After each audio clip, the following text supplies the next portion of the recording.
नमस्कार, आप देख रहे हैं बातें विशेष और कैमरे में अपने सहयोगी चेतन और डिजिटल विंग से दिव्या के साथ मैं हूं दिनेश।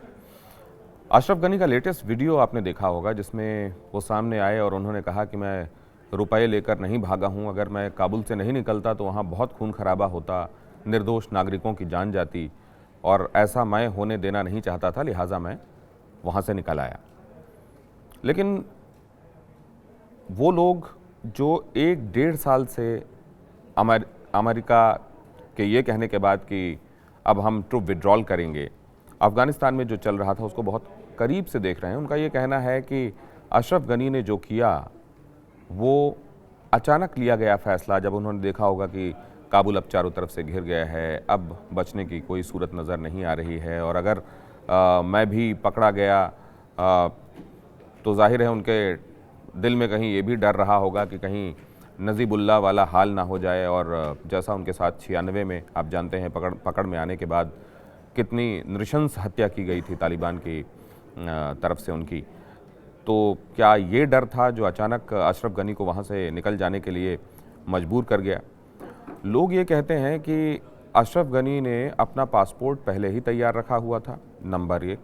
नंबर 2, वो लगातार कुछ ऐसा कर रहे थे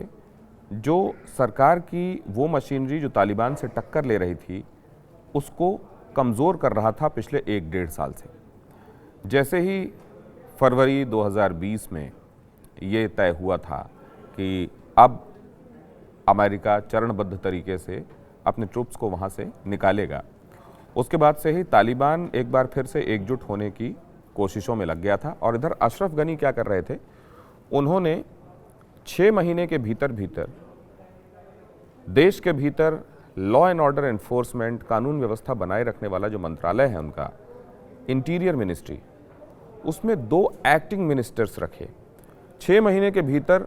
2 एक्टिंग मिनिस्टर्स का आना, किसी परमानेंट मिनिस्टर का वहाँ नहीं रहना, ये दिखाता है कि इस मिनिस्ट्री को वो बहुत अच्छे से फंक्शन करे, शायद ये उनकी स्कीम ऑफ थिंग्स में नहीं था।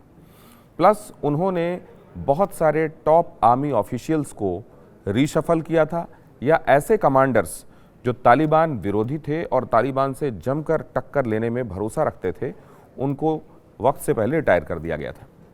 अगर तालिबान के खिलाफ लड़ने वाले, तालिबान के खिलाफ मानसिकता रखने वाले कमांडर्स को या तो रिटायर किया जाता है या रीशफल किया जाता है, और सबसे इम्पॉर्टेंट मिनिस्ट्री में एक्टिंग मिनिस्टर्स रखे जाते हैं और वो भी 6 महीने के भीतर 2 बार बदल दिए जाते हैं, तो ये अशरफ गनी की पहले से दिमाग में चल रही योजनाओं के बारे में कोई इशारा है क्या? क्या अशरफ गनी की तालिबान के साथ कोई डील तो नहीं हुई थी जिसके तहत तालिबान उनको रुपयों के साथ सेफ पैसेज देगा, ये तय हुआ था, और तालिबान उनको किसी तरह का हार्म नहीं करेगा, ये तय हुआ था? क्या इसी के तहत जो हमको अचानक होता हुआ नज़र आता है, जिसमें ये पता चलता है कि अब्दुल गनी छोड़ गए अफ़गानिस्तान और काबुल से वो उड़ गए, क्या ये अचानक हुआ था या ये बहुत पहले से चली आ रही उनकी योजना का कल्मिनेशन था? एक्चुअली ये किया जाना था, ये पहले से लिखी गई एक स्क्रिप्ट थी जिसको ऐन इसी तरीके से होना था, लेकिन क्योंकि दुनिया में लोगों को ये पता नहीं है तो उनको ये लगा कि तालिबान एक के बाद दूसरा इलाका कैप्चर करते चले आ रहे थे और अब काबुल तक भी वो पहुंच गए थे, लिहाजा अशरफ गनी को वहाँ से निकल जाने में ही अपनी भलाई नज़र आई होगी। अशरफ गनी बेशक ये कहें कि मैंने नागरिकों के चलते ऐसा किया, तो बहुत सारे लोग जो डाउट करेंगे वो सिर्फ यही डाउट करेंगे कि उनको ये लगा होगा कि नजीबुल्लाह वाला हाल उनका ना हो, इसलिए वो चले गए होंगे। लेकिन इसके पीछे एक वेल थॉट आउट प्लान था और इसके पीछे तालिबान से की गई कोई डील थी। अब इस बारे में सवाल उठने लगे हैं जब ये देखा जा रहा है कि अपने 1-1.5 साल के इधर के कार्यकाल में उन्होंने क्या क्या डिसीजंस लिए थे और उन डिसीजंस से सीधे सीधे उस मिनिस्ट्री पर क्या फ़र्क पड़ा था जो देश में कानून व्यवस्था देख रही थी, तालिबान को रोकने के लिए कार्यक्रम देख रही थी, उनका इम्प्लीमेंटेशन देख रही थी, और जो तालिबान के खिलाफ लड़ने वाली अफ़गान डिफेंस फोर्सेस थी उनके कमांडर्स को रिशफल और रिटायर करके क्या तालिबान के खिलाफ लड़ाई को जानबूझकर कमज़ोर किया गया था, और इसकी एवज़ में क्या वो पैसे लिए गए थे